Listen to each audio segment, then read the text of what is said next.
Mesdames et Messieurs les professeurs des universités, Mesdames et Messieurs les vice-recteurs, Madame la secrétaire générale, Monsieur l'agent comptable, Professeur Souaïbou Farougou, vice-recteur honoraire, Mesdames et Messieurs les représentants des établissements privés d'enseignement supérieur, Mesdames et Messieurs les doyens directeurs des établissements et centres d'activité de l'UAC, Mesdames et Messieurs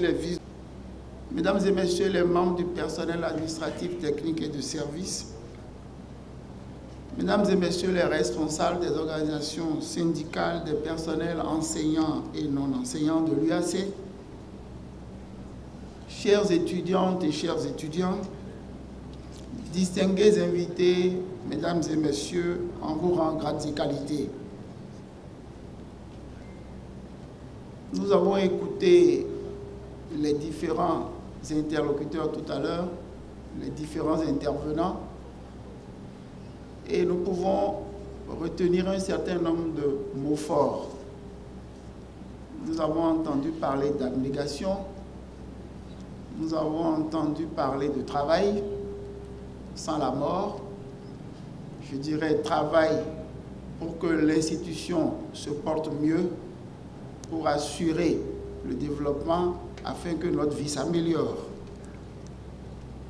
Nous avons aussi entendu quelque chose d'essentiel à travers le discours des étudiants.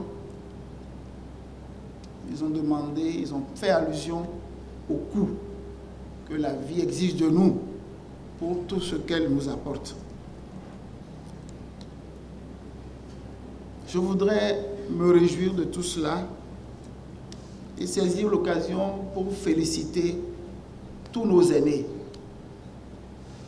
les professeurs, les membres du personnel administratif, technique et de service qui font valoir leur droit à une pension de retraite.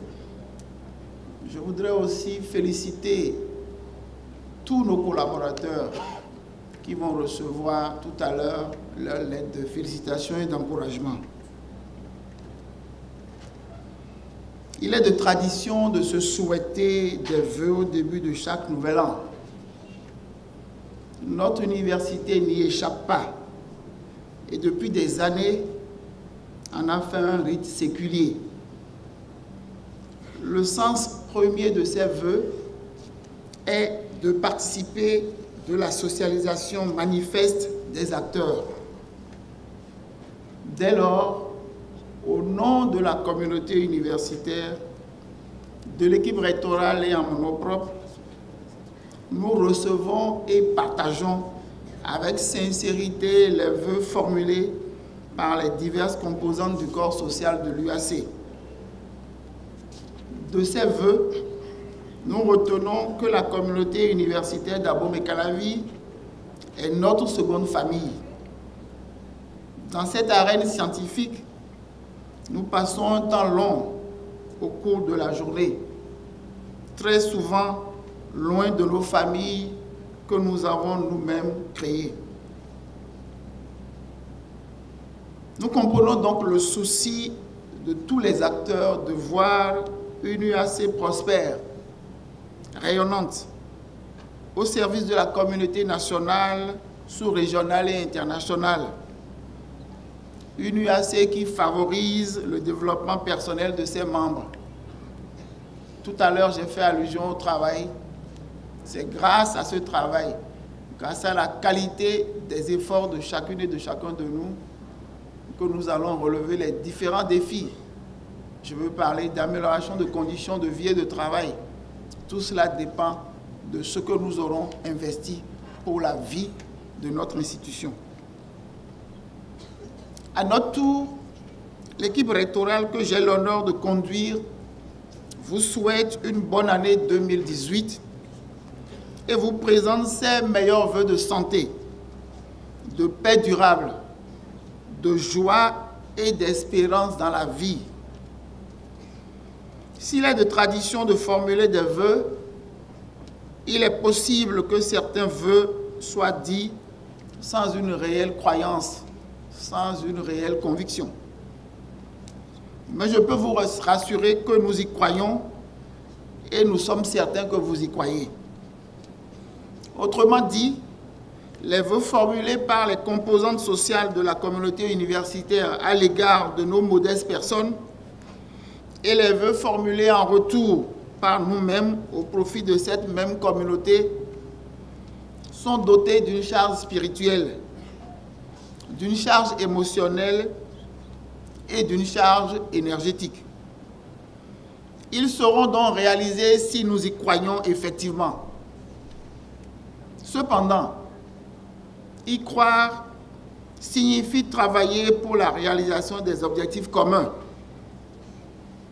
Le travail libère l'être humain en mettant en compétition et émulation des personnes pour leur plein épanouissement. Dans cette perspective, au-delà de nos exploits individuels en tant qu'acteurs de la communauté universitaire, nous devons nous considérer comme des ouvriers qui recherchent la perfection, c'est-à-dire le vrai, le bon et le beau. Et c'est comme cela qu'il faut interpréter les propos que nous avons rappelés de notre recteur honoraire.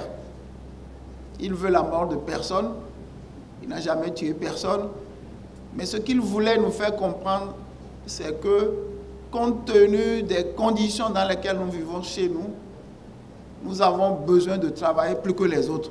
C'est tout simplement ce qu'il faut en retenir. Je voudrais saisir l'occasion pour vous présenter ses excuses. Il devrait être avec nous, mais la date d'aujourd'hui, symboliquement, est importante pour lui.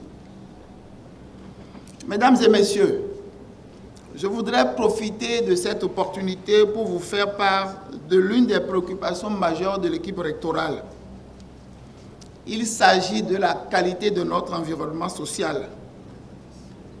Notre environnement social, c'est-à-dire la communauté universitaire dans laquelle nous vivons, révèle certains conflits latents, ouverts ou encore dynamiques. Cet état de choses nous préoccupe davantage car aucune communauté humaine ne peut réussir sa socialisation si les conflits ne sont pas intégrateurs. La personne humaine s'élève quand elle arrive à surmonter les conflits et les crises. À cet effet, le Conseil rectoral veillera au fonctionnement efficient de la structure de dialogue social en vue de favoriser les litiges à caractère administratif et social. Cela pourrait contribuer à dépersonnaliser certaines pratiques institutionnalisées, bien que malsaines. Le Conseil rectoral exhorte également les chefs d'établissement, les responsables syndicaux et singulièrement tous les acteurs universitaires à œuvrer pour la pacification des relations sociales. La réalisation de nos vœux en dépend. Mesdames et messieurs, au début de cette année 2018 qui coïncide avec le commencement de notre mandat, nous voudrions vous rassurer une fois encore de notre détermination à œuvrer pour le rayonnement de notre communauté à travers la réalisation des perspectives tracées et les engagements renouvelés lors de notre entrée en service le 18 décembre 2017, ici même à l'amphi Idriss Déby Itno. Mon équipe et moi-même tenons toujours et sans faille à la mise à disposition en temps réel des ressources des entités. C'est pourquoi une grande diligence a été faite déjà pour la mise en œuvre du budget 2018 de l'UAC et des entités à travers la signature des textes réglementaires en la matière.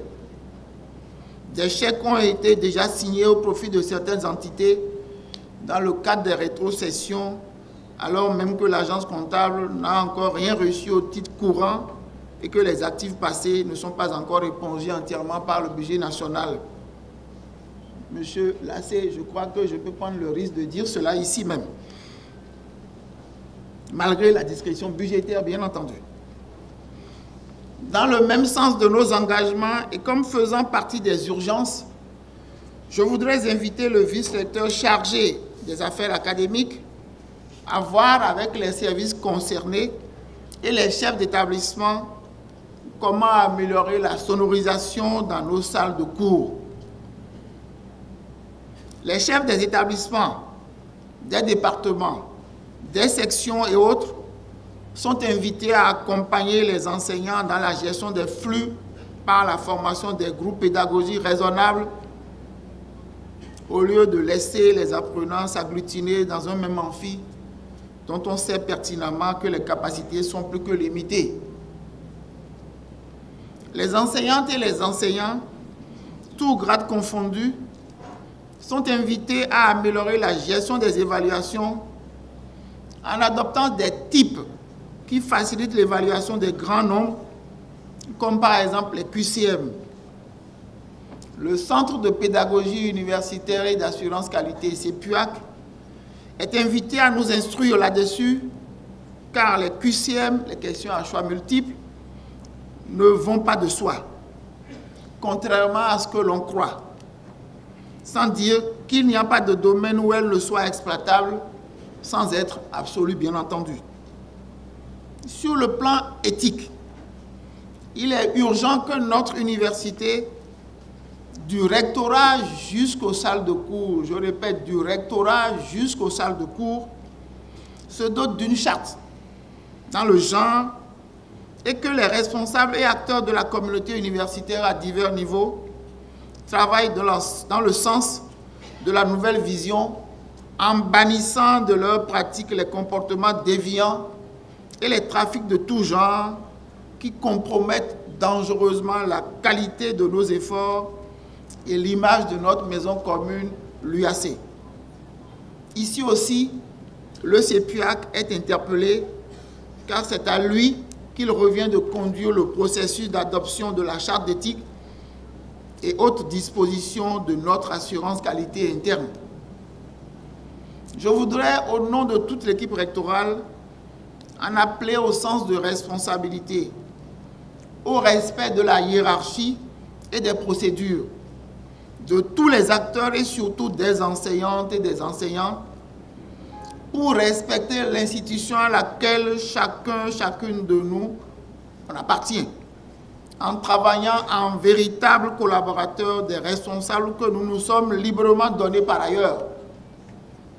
En effet, il n'est point normal que des enseignantes et des enseignants, quel que soit leur grade, leur rang et leur titre, organisent par exemple des soutenances à l'insu de leur chef d'établissement et qui plus est, saignent financièrement et sans scrupule les mémorants dont certains sont encore à la charge de leurs parents, ou que des offres de formation soient initiées et soumises à validation au mépris de la réglementation en vigueur et qui, faut-il le rappeler, participe de la qualité de l'enseignement à l'UAC, alors que le CEPUAC a été créé pour nous accompagner dans ce sens.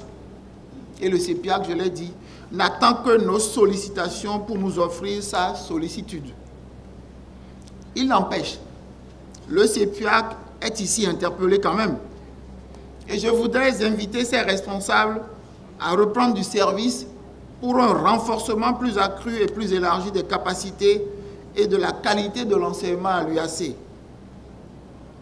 Il n'est pas normal que des coordonnateurs recrutent des étudiants pour des parcours de formation en dehors des QK et de la QO et mettent des formations en œuvre sans la validation du comité technique qui en a la charge, le CTVOF.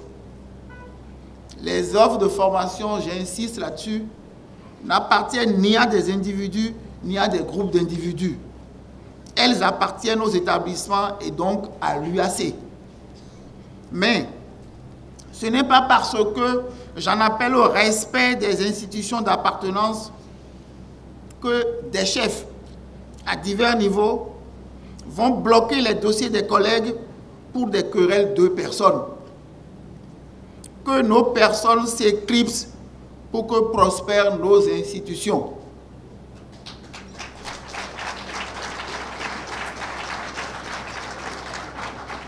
Merci. Telle doit être la boussole de nos actions et de nos collaborations avec nos responsables. Et en vérité, lorsqu'il en est ainsi véritablement, nos petites personnes s'épanouissent et prospèrent ainsi toujours. Toute l'équipe rectorale et moi-même travaillons activement à notre plan stratégique.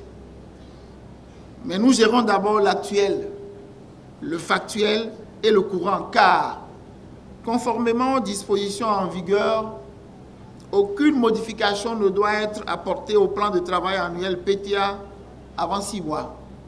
Et le PTA a déjà été adopté et on ne change pas les règles pendant le match. C'est sur ces mots d'espoir renouvelés que nous voudrions que l'année 2018 soit celle du renforcement de nos acquis, afin que l'UAC puisse mieux rayonner à travers nos actions. Que l'année 2018 marque aussi une meilleure structuration de nos entités universitaires afin qu'elles fonctionnent selon des règles de gouvernance et d'éthique. Permettez-moi, avant de retourner la parole au maître de cérémonie, de revenir ici sur une des idées capitales du 18 décembre dernier. Hier encore, nous avions tous envie de gagner. Mais surtout, aucun d'entre nous n'a jamais choisi de vaincre ou périr. C'est pourquoi je nous avais invités à rêver avec l'envie de réaliser. C'est pourquoi je voudrais encore nous inviter à agir ensemble pour aller plus loin. Que l'esprit de fraternité inspiré par l'amour réel soit notre idéal. Que le travail bien accompli inspire une satisfaction morale et un bien-être social. Que la culture de la qualité soit le gage de nos actions au quotidien. Paix à nous, autour de nous et en nous. Vive l'université d'Abomey-Calavi pour que vive l'enseignement supérieur au Bénin. Je vous remercie.